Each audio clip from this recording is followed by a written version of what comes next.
न्यायपालिका खतरे में है, उसे बदनाम करने की कोशिश हो रही है और एक विशेष समूह के लोग न्यायपालिका पर दबाव डाल रहे हैं। ये बातें हमें परेशान करती है। ये बात देश भर के सीनियर वकीलों ने चीफ जस्टिस ऑफ इंडिया यानी DY चंद्रचूड़ को लिखी चिट्ठी में कही। हामी भरने वाले वकीलों में वरिष्ठ अधिवक्ता हरीश साल्वे, बार काउंसिल के अध्यक्ष मनन कुमार मिश्रा, आदेश अग्रवाल, चेतन मित्तल, पिंकी आनंद जैसे वकीलों का नाम है। हालांकि वरिष्ठ वकील प्रशांत भूषण ने ट्वीट कर इन्हें मोदी सरकार के फेवरेट वकील का तमगा दिया।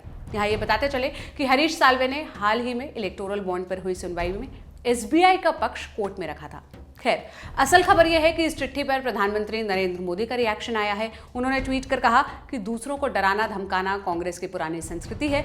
5 दशक पहले भी इस पार्टी ने प्रतिबद्ध न्यायपालिका का आह्वान किया था। वे बेशर्मी से अपने स्वार्थ के लिए दूसरों की प्रतिबद्धता चाहते हैं, लेकिन देश के प्रति किसी भी जिम्मेदारी से बचना चाहते हैं। कोई आश्चर्य नहीं कि 140 करोड़ भारतीय उन्हें खारिज कर रहे हैं। प्रधानमंत्री के इस पोस्ट पर कांग्रेस ने भी प्रतिक्रिया दी। कांग्रेस के वरिष्ठ नेता जयराम रमेश ने कहा, न्यायपालिका की रक्षा के नाम पर न्यायपालिका पर हमले की साजिश रचने और कोऑर्डिनेट करने में प्रधानमंत्री की बेशर्मी पाखंड की पराकाष्ठा है।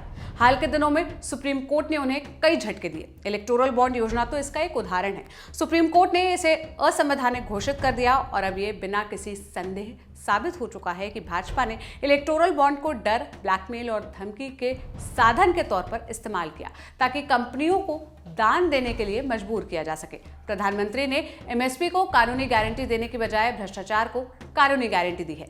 पिछले 10 वर्षों में प्रधानमंत्री ने सिर्फ बांटने, भरमाने, ध्यान भटकाने और बदनाम करने का काम किया है। 140 करोड़ भारतीय उन्हें जल्द ही करारा जवाब देने का इंतजार कर रहे हैं। वहीं PM के ट्वीट के रिप्लाई में वरिष्ठ वकील प्रशांत भूषण ने लिखा, सरकार के पसंदीदा वकील हरीश साल्वे ने चुनावी बॉन्ड की रिश्वतखोरी और जबरन वसूली के विवरण को उजागर होने से रोकने की बहुत कोशिश की।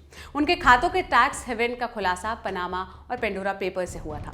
अब वो 600 वकीलों के एक समूह का नेतृत्व कर रहे हैं जो CJI के सख्त आदेशों से पीछे हटने के लिए प्रभावित करने की कोशिश कर रहा है। इनमें से कितने बॉन्ड देने वाले हरीश साल्वे के क्लाइंट्स हैं? दिलचस्प ये है कि मोदी इस पत्र के समर्थन में ट्वीट कर रहे हैं। अब जरा वकीलों द्वारा चिट्ठी में लिखे गए गंभीर आरोपों के बारे में भी जान लीजिए। वकीलों ने लिखा, रेस्पेक्टेड सर, हम सभी आपके साथ अपनी बड़ी चिंता साझा कर रहे हैं। एक विशेष समूह न्यायपालिका पर दबाव डालने की कोशिश कर रहा है। ये ग्रुप न्यायिक व्यवस्था को प्रभावित कर रहा है, अपने घिसे पिटे राजनीतिक एजेंडे के तहत उथले आरोप लगा रहा है, अदालतों को बदनाम करने की कोशिश कर रहा है।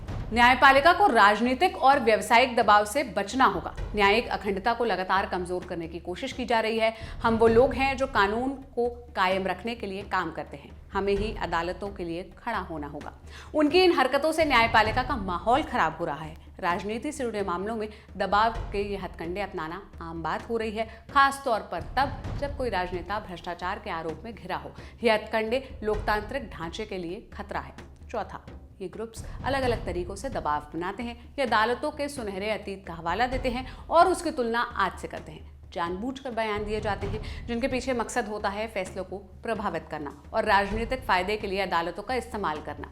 कुछ वकील दिन में किसी नेता का केस लड़ते हैं और रात में मीडिया के पैनल में बैठते हैं, बयान देते हैं और फैसले में दबाव डालने की कोशिश करते हैं। ये न सिर्फ अदालतों का अपमान है बल्कि मानहानि भी है।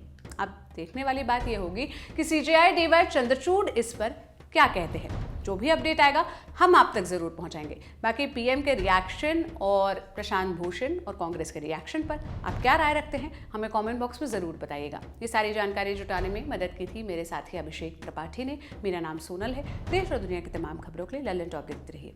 शुक्रिया।